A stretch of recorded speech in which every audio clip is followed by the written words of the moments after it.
క్షమించి నన్ను జ్ఞాపకం తెచ్చుకొని నన్ను మరలా సజీవ లెక్కలో ఉంచి ఈ రోజున ఈ మీటింగ్లో రెండో రోజున మరి నాకు ఇవ్వాల్సినటువంటి పాఠ్యభాగ్యం మాట్లాడాలని దేవుడు నాకు మరి ఇచ్చిన దాన్ని బట్టి ఆయనకి ఎంతగానో దేవాదేవుని కృతజ్ఞతలు చెల్లించుకుంటున్నాను. వచ్చినటువంటి సభాక్షులకు మరి సంఘమునకు మరలా మనము బైబిల్లో అనుకుంటాం కదా, క్రీస్తు సంఘములన్నీ మీకు శుభములు చెప్పుచున్నవి అని మాట ఉంది. కాబట్టి దాన్ని బట్టి నేను క్రీస్తు సంఘములన్నీ మీకు శుభములు అంటే మరి ఆ మాట మనకు కావాల్సింది. క్రీస్తు అనే మాట వచ్చింది కాబట్టి శుభము అన్నదానికి కూడా మనకు మరి కారణము ఆయనే. కనుక నేను నాకు ఇచ్చినటువంటి రెండో మాట, స్త్రీ మరి ఉండవలసినది అందమా గుణమా అన్నది నాకు ఇచ్చారు. కాకపోతే మహాత్ములు నడిచిన మార్గము మరి మెయిన్ మనకి మహాత్ములు నడిచిన మార్గము ఎలాంటిది అన్నది. తర్వాత వాక్యం కూడా దివారాత్రులు దాన్ని ధ్యానించువాడు మరి ధన్యుడు. యెహోవా ధర్మశాస్త్రము దివారాత్రము దాన్ని ధ్యానించువాడు ధన్యుడు. అతడు నీటి కాలువారు నాటబడినదే ఆకు వాడక తన కాలమంతో ఫలమిచ్చు చెట్టు వలె ఉంటారని అతను చేయనిదంతయు సఫలమగునని చెప్పినటువంటి వాక్యము. మరి ఆ వాక్యాన్ని గురించే మనం అందరం ఇక్కడ కూర్చుని ఉన్నాము. మీరు ఎంతో శ్రద్ధ కలిగి వింటున్నారు. మరి మనకు ఈ సమయాన్ని మరి కేటాయించి మనల్ని ఎంతో ఇక్కడికి పిలిచినటువంటి నిర్మాత గారు అడ్డాల ఇర్మియా గారికి నా వందనాలు కృతజ్ఞతలు చెల్లించుకుంటున్నాను. ఎందుకంటే నేను ఈ 3 రోజులు రావాలని నెల నుంచి నేను ప్రేయర్ చేసుకుంటున్నా. నేను చాలా సిక్ అయ్యాను, ఆపరేషన్ అయ్యింది. మరి అయినా ఇంకా కుట్లు ఇంకా మానలేదు. అయినప్పటికీ దేవా నీ సన్నిధికి నువ్వు తీసుకెళ్తావు, నీవు ఉన్నావు, నేను ఈ 3 రోజులు ఖచ్చితంగా నేను నీ సన్నిధికి రావాలని నేను హైదరాబాద్ నుంచి వచ్చానండి. వచ్చి 3 రోజులు అయ్యింది. కానీ దేవుడు నన్ను ఎంతగానో క్షేమంగా తీసుకొచ్చి మీ మధ్య ఉంచినందుకు ఆయనకు వందనాలు చెల్లించుకుంటున్నాను. పాఠంలోకి వెళ్దామండి. చిన్న ప్రార్థన. మహాపరిశుద్ధుడు అయినటువంటి మా ప్రియ పరలోక తండ్రి, నీ పాదములకు స్తోత్రములు నాయన. ఇదిగో నా ప్రభా, మరి గడిచిన దినములన్నీ కూడా మమ్మల్ని సజీవ లెక్కలో ఉంచినందుకు వందనాలు తండ్రి నాయన. మరి ప్రభా నిన్న 15వ తారీఖున మరి నాయన ఎంతో అద్భుతంగా మరి ప్రభా మీటింగ్ జరిపించుకున్నారు. నీ దాసురాలని నిలబెట్టుకున్నారు.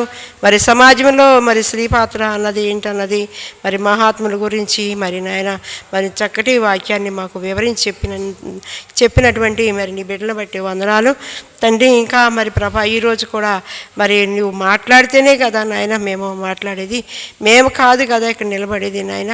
నీవే నాలో ఉండి మీరు మాట్లాడమని నీ పరిశుద్ధాత్మ సహాయం నాకు దయచేయమని ఇచ్చిన ప్రార్థన పాసనికి చేర్చుకోమని యేసు పరిశుద్ధ నామములో అడిగి వినయంతో వేడుకొంచున్నాము మా ప్రియ పరలోక తండ్రి. ఆమేన్.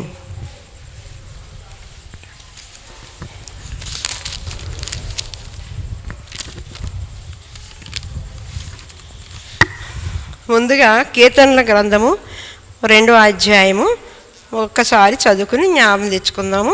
యెహోవా ధర్మశాస్త్రమును ఆనందించు దివారాత్రములు దాన్ని ధ్యానించువాడు ధన్యుడు. అతడు నీటి కాలువల నాటబడినదై ఆకువాడక తన కాలమందు ఫలమిచ్చు చెట్టు వలె ఉండును. అతడు చేయునదంతయు సఫలమగును. అంటే మరి ఇక్కడ చిన్న మాట చెప్పుకుని నా పాఠంలోకి వెళ్ళిపోతాను. మరి ఇండియాలో కేరళ ఒక్కసారి మనం గుర్తు తెచ్చుకుందాం. మరి అక్కడ కాలువలు చక్కగా నదులు ప్రవహిస్తూ ఉంటాయి. ఆ పక్కనే చెట్లు పచ్చదనంతో మరి పువ్వులతోటి వికసిస్తూ మరి అందరిని ఆకర్షించుకుంటూ ఉంటాయి. అది ఎంతో మరి మన కన్నులకు మనోహరము. అవి ఎందుకంత పచ్చగా ఉన్నవి, అవి ఎందుకంత వికసిస్తూ పువ్వులు పూస్తూ మరి అందరిని ఆకర్షిస్తున్నాయి అంటే అవి కాలవారణం నాటబడి ఉన్నవి. అలాగే మనం కూడా యెహోవా ధర్మశాస్త్రము దివారాత్రులు ధ్యానించినప్పుడు ఆ చెట్లు ఎలాగ పచ్చగా జీవముతో ఉన్నవో అలాగే మనం జీవము కలిగి దేవునిలో ఉంటాము. కనుక మరి ఎవరైనా సరే ఎప్పుడైనా సరే ఈ వాక్యాన్ని మన హృదయంలో పెట్టుకుని మరి ధ్యానించినప్పుడు మన హృదయం ఎంతో సంతృప్తిగా ఉంటుంది. కనుక మరి నేను చెప్పవలసినటువంటి మరి ఇంకొకటి ఏంటంటే మహాత్ములు నడవలసినటువంటి మార్గం కూడా మరి నిన్న స్వతంత్ర దినోత్సవం ఎన్నో స్కూళ్ళు ఎంతో ఆర్భాటంగా ఆ జెండాలు ఎగరేయటము జరిగింది.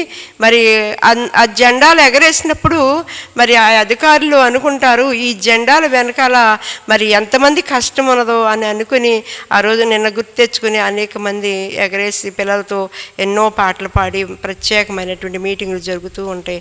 మరి మహాత్ములు అందరూ కలిస్తేనే కదా, మరి రాత్రి బ్రదర్ చెప్పారు, ఎంతో మరి కృషి చేస్తేనే కదా స్వతంత్రం వచ్చింది. అలాగే మన యేసుక్రీస్తు కూడా ఆయన కూడా మరి ఆయన ఎంతో మహాత్ముడిగా మరి ఈ లోకంలోకి వచ్చి ఆయన మరి ఎంతమందినో మహాత్ములుగా మార్చి ఆయనకు అనుగుణంగా మరి మార్చి ఆయన దారిని ఆయన వెళ్ళిపోయారు. నేనే మార్గం సత్యం జీవనై ఉన్నానని చాటి చెప్పి ఆయన మరి తండ్రి దగ్గరికి వెళ్ళిపోయారు. కనుక మనము మహాత్ముల మార్గంలో మనం ఎలా నడవాలి అన్న తర్వాత మరలా బ్రదర్ మనకు ఎక్స్ప్లెయిన్ చేస్తారు. కనుక మరి మీరు ఒకసారి మన రూతు గురించి చెప్పుకుందామండి. ఎవరి గురించి చెప్పుకుంటున్నామండి మనం? రూతు ఎవరి కోళ్ళండి? నయోమి ఎంత మంచి అత్తగారండి, కోడల్ని కూడా తీసుకెళ్ళిపోయింది ఆమె. అంటే ఆమె నయోమిలోని గుణము కోడల్లోని గుణము ఒకటైంది. ఇద్దరు కలిసిపోయారంట. ఇద్దరు మనసులు కలిసినాయి. ఆమె మనసు ఈమె మనసు కలిసిపోయింది. ఎలాగా అంటే దావీదు యోనాతాను మనసులు ఎలా కలిసిపోయినాయో ఆ విధంగానే వీళ్ళిద్దరు మనసులు కలిసిపోయినాయి. అత్త కోళ్ళ కాదండి, వాళ్ళు స్నేహితుల్లాగా మరి అత్తగారు ఏం చెప్తే ఆమె ఆ విధంగా మరి ఆమె అత్తుకుని వెళ్ళిపోయింది. వార్ప అలా కాదు కదా, ఆమె ఈ లోకంలో నివసించినటువంటి ఆమె వార్ప లాంటి కోడళ్ళు ఎంతమంది ఉన్నారండి ఈ లోకంలో? మనం చూసుకుంటే వార్ప లాంటి కోడళ్ళే ఎక్కువగా ఉన్నారు. 100కి 99 మంది వార్ప లాంటి కోడళ్ళు ఉన్నారు. మరి మనలో ఇంకా చెప్పాలంటే మరి రూతు లాంటి కోడళ్ళు ఎవరో ఒక్కొక్కరు ఉన్నారు. అత్తగారి అడుగుజాడల్లో నడిచే వాళ్ళు ఎవరున్నారండి ఈ రోజుల్లో? ఎక్కడ చూసినా మనం చెప్పుకోవాలంటే ఎవరు కనిపించరండి.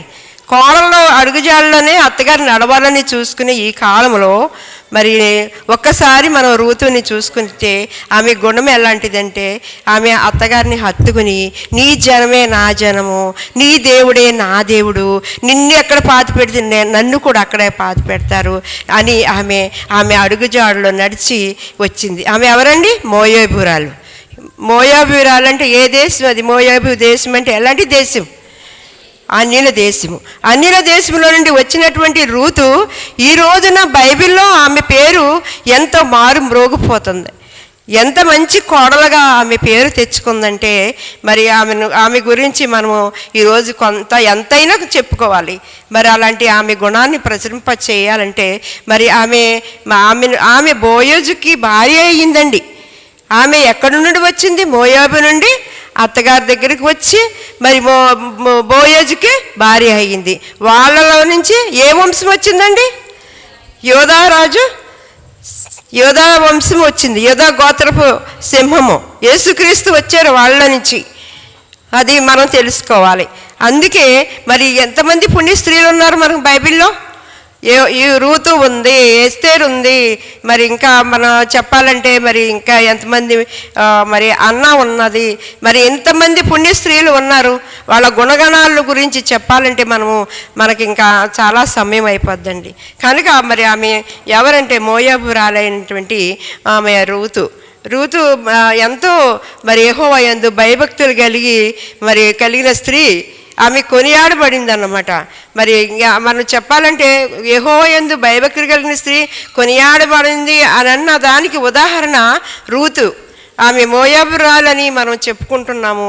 మరి అత్తను హత్తుకుని నీ దేవుడే నా దేవుడు అని ఒక గొప్ప సాక్షిగా నిలబడింది. ఆమె ఎంత సాక్షిగా నిలబడిందంటే మరి నీ దేవుడే నా దేవుడు అని చెప్పి ఆమెను హత్తుకుని ఆమె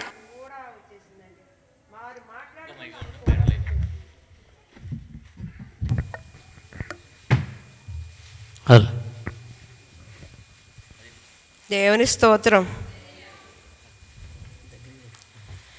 తర్వాత ఎస్తేరు తీయండి.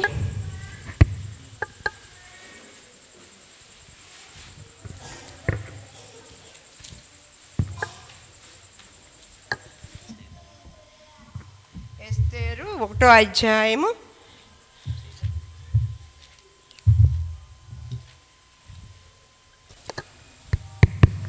1 ఎస్తేరు 1వ అధ్యాయము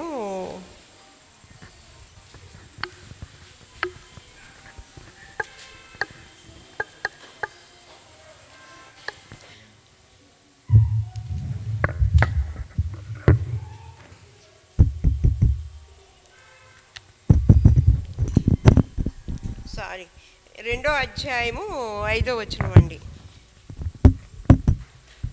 షూషాను కోటలో బెన్యామీనీయుడగు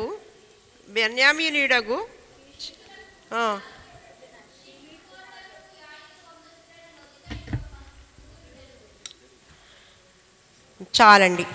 అతను ఎవరండి? మొర్దెకై. ఎవరండి? అదే ఏ వంశము నుండి వచ్చాడు? యూదుల వంశము నుండి వచ్చాడు ఆయన.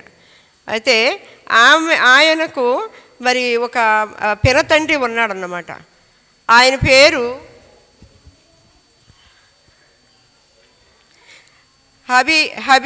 హబీహయేలు కుమార్తె.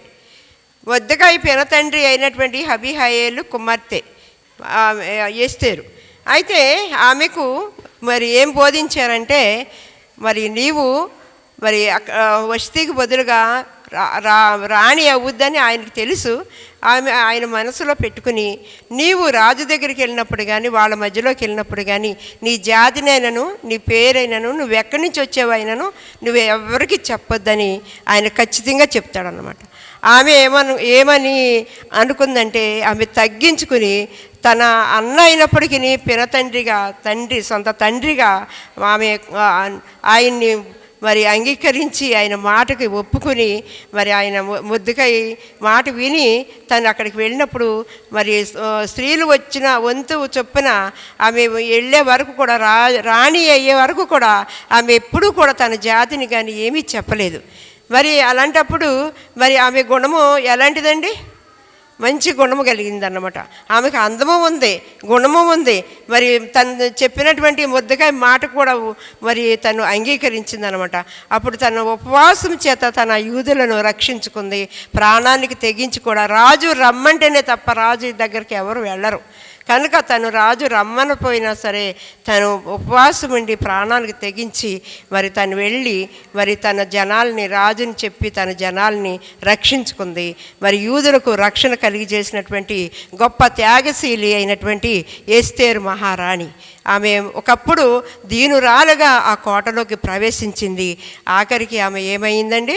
మహారాణిగా మారిందనమాట. ఆమె మన స్థితిగతులు కూడా మరి ఒక్కొక్కప్పుడు దీనులుగా ఉంటాము.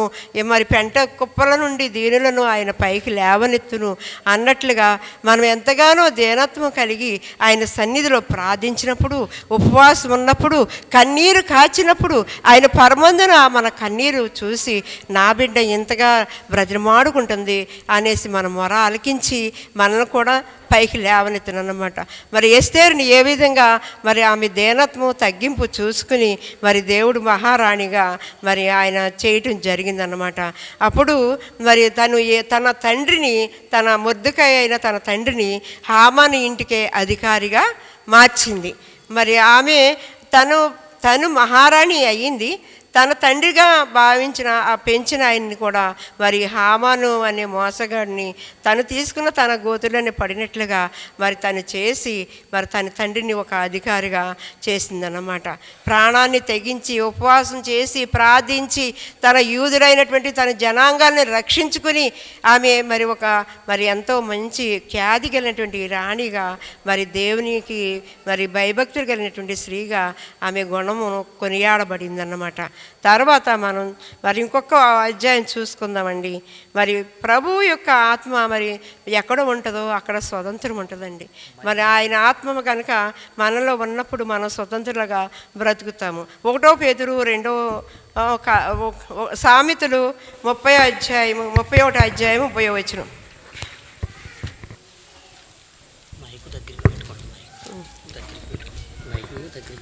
అలాగే అలాగే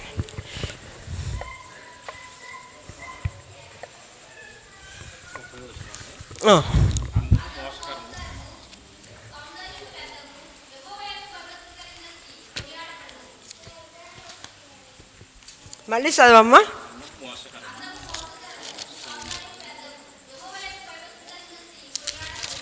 ఓకే.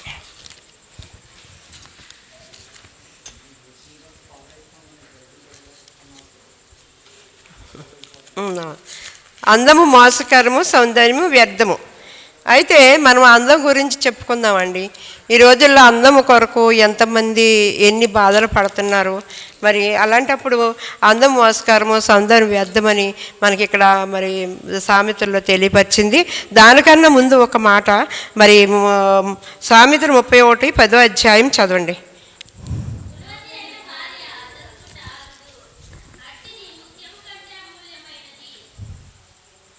గుణవతి అయిన భార్య దొరుకుట అరుదు, అట్టిది ముత్యము కంటే అమూల్యమైనది.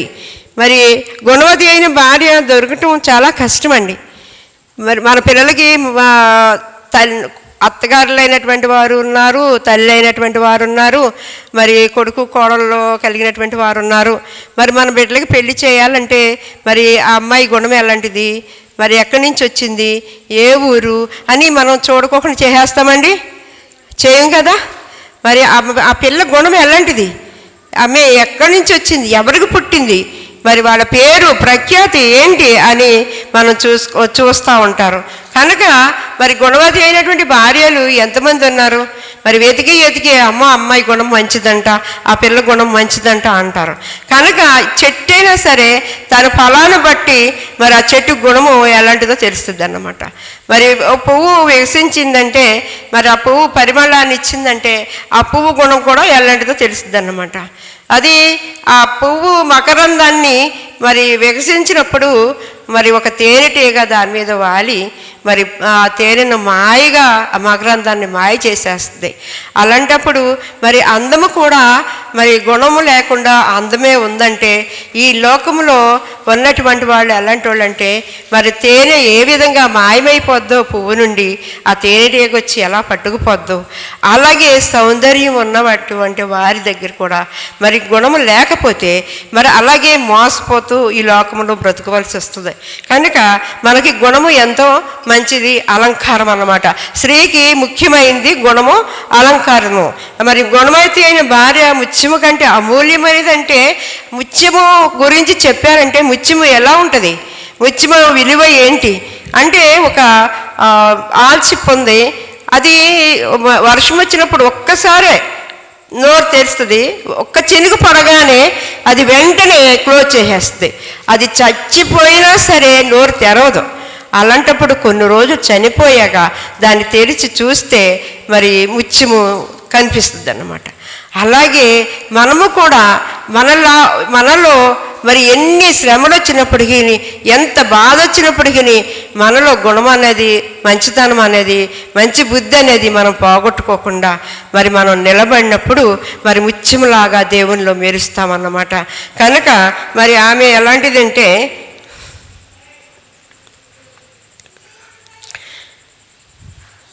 ఆమె పెనిమిటి ఆమె యందు నమ్మిక ఇంచును, అతని లాభప్రాప్తికి వెలుగు కలుగదు.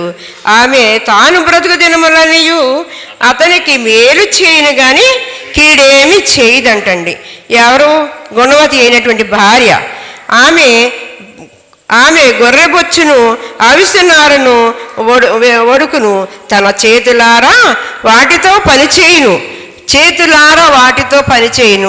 ఎంతమంది ఉదయం లేచి చేతులారా మరి మీ ఇంటి వారికి పని చేసుకుంటున్నారండి? మరి మీ ఇంటి వారికి భత్యం సిద్ధపరుస్తున్నారు. మరి మీ పెనిమిటి అయినటువంటి వారు మరి గౌని దగ్గర మరి పొగుడుతున్నారా? మరి ప్రతివత ధర్మం అనుసరించింది నా భార్య అని ఎవరైనా చెప్తున్నారా? మరి దానికి తగ్గట్టుగా మనం ఉన్నామా ఈ రోజుని? 1 పేతురు 2:9 చివరిసారిగా ఆయన గుణాశయం గురించి మనం చెప్పుకుందాం. 1 పేతురు 2:9.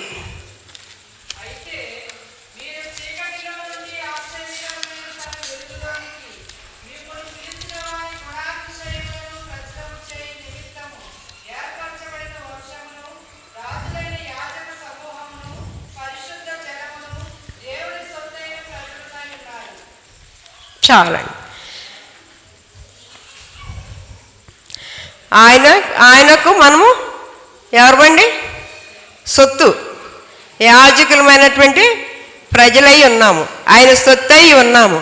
మరి మనం ఫస్ట్ చూసుకుంటే ఈ బబులోను సామ్రాజ్యము మనకు ముందుగా వచ్చిందండి.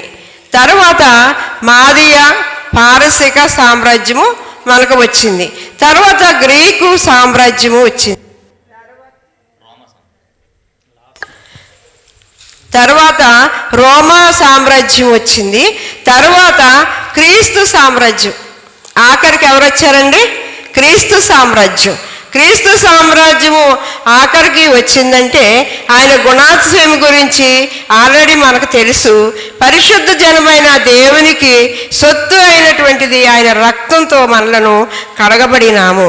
ఆయన ఎందుకు ఈ లోకంలోకి రావాల్సి వచ్చిందంటే మన పూర్వీకులు, మన పెద్దలు, మన ఆనాడు ఇశ్రాయేలు జనాలు మాటికి పాపం చేసి ఒక పక్షిని పట్టుకొచ్చి బలిచ్చేయటం, ఒక జంతువుని తీసుకొచ్చి దాన్ని మరి చంపి దేవునికి బలియాగముగా చేయటం, ఇవన్నీ మరలా పాపంలో పడిపోతున్నారు. మరలా బలిచ్చేస్తున్నారు, మరలా వెళ్ళి పాపం చేస్తున్నారు.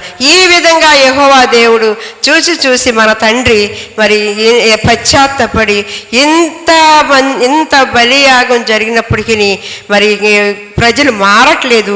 ఏం చేయాలంటే మరి ఆయన మరి యెషయాలో చెప్పబడినటువంటిదిగా, ఇదిగో నాయన నేను వెళ్తున్నాను, మరి నన్ను పంపించాను యేసుక్రీస్తు మరి ముందుకు వచ్చి ఒప్పుకున్నప్పుడు ఆయన ఈ లోకంలోకి వచ్చి అన్ని పశువుల కన్నా అన్నిటికన్నా ఒకేసారి బలియాగముగా ఆయన మారిపోయినాడు. ఆయన సిలువలో మరి ఆయన కాచిన రక్తాన్ని బట్టి ఈ రోజున మనము మరి విలువైనటువంటి జనాంగముగా తయారయ్యామన్నమాట. ఆమె తల్లి అయినటువంటి మరియమ్మ గుణం నేను ఆఖరిగా చెప్పి ముగించుకుంటాను. మరి దయచేసి నా వాక్యము మరి అర్థమయ్యిందో లేదో కానీ చాలా బలహీనంగా వీక్నెస్ ఉన్నాను నేను, కనుక మీరు దయచేసి మరి క్షమించమని అడుగుతున్నాను. తర్వాత మరియమ్మ గుణం చూసుకుంటే ఆమె యేసుక్రీస్తు తల్లిగా మరి ఆయన సిలువలో మరి వేలాడినప్పుడు ఆయన ఎదురుగా కూర్చుని ఆమె మౌనముగా ఏడుస్తూ రోదిస్తూ కన్నీరు కారుస్తూ ఉందే కానీ ఆమె పైకి చెప్పుతూ అయ్యో నా కుమారుడు ఇలాగైపోయాడు, నా కుమారుని ఇలా చేస్తున్నారేంటని ఆమె ఎప్పుడూ అనలేదండి. ఆమె చాలా తెలివైంది, ఉత్తమరాలు. ఆమె మరి ఎంతో మరి ఓపిక మరి దేవునిలో కనిపెట్టుకునే గొప్ప గుణవతి అయినటువంటి స్త్రీ అండి. ఆమె యేసుక్రీస్తును మరి ఆమె తల్లిగా యేసుక్రీస్తుకు తల్లిగా మారిందంటే మరి అది మామూలు మాట కాదు. అది ఆమె ఎంత గొప్ప పుణ్య స్త్రీ అయితేనే యేసుక్రీస్తుగా తల్లిగా మారింది. మరి ఆయన కన్నది, ఆయన గురించి ఎన్నో బాధపడింది. అయినప్పటికీ ఆయన సిలువలో వేలాడినప్పుడు ఎదురుగా కూర్చుని కన్నీరు కారుస్తుందే తప్ప ఆమె మాట మాడలేదు. అందుకే యేసుక్రీస్తు కూడా నా తల్లిని నేను మరి ఈ విధంగా ఒంటరిగా వదిలిపెట్టి వెళ్తున్నానని గొప్ప బాధతో తన శిష్యుడికి ఆయన అప్పచెప్పడం జరిగింది. మరి ఆఖరిగా మనము మరియమ్మ గుణమును మనము ప్రచురింపు చేసుకుంటూ ఈరోజు ఆమెను తలంచుకుంటూ ఉన్నామంటే ఆమె పుణ్యస్త్రీ కాబట్టి. మరి రూతు పుణ్యస్త్రీగా ఆమె గురించి చెప్పుకున్నాము. ఎస్తేరు ఆమె పుణ్యస్త్రీగా గుణవతి అయినటువంటిగా ఆమెను చెప్పుకున్నాము. మరి తర్వాత నయోమి కూడా ఆమె గుణం ఎలాంటిదని చెప్పుకున్నాము. మరి ఇన్ని మాటలు మనం చెప్పుకున్న తర్వాత మీకు ఏ ఆలోచన వచ్చిందో కానీ నాకు తెలియదు, కానీ దేవుని వాక్యము విన్నప్పుడు దాన్ని నెమరు వేసుకున్నప్పుడే దానికి ఉన్నటువంటి దాని విలువ మనలో ఉంటుంది. సిలువను ఎప్పుడైనా మనము మరి సిలువ విలువ తెలుసుకుంటేనే మనం ఈ లోకములో విలువైన వారిగా ఉంటాము, పరలోక రాజ్యానికి చేరతాము. ఈ వాక్యం దేవుడు దీవించును గాక. ఆమేన్.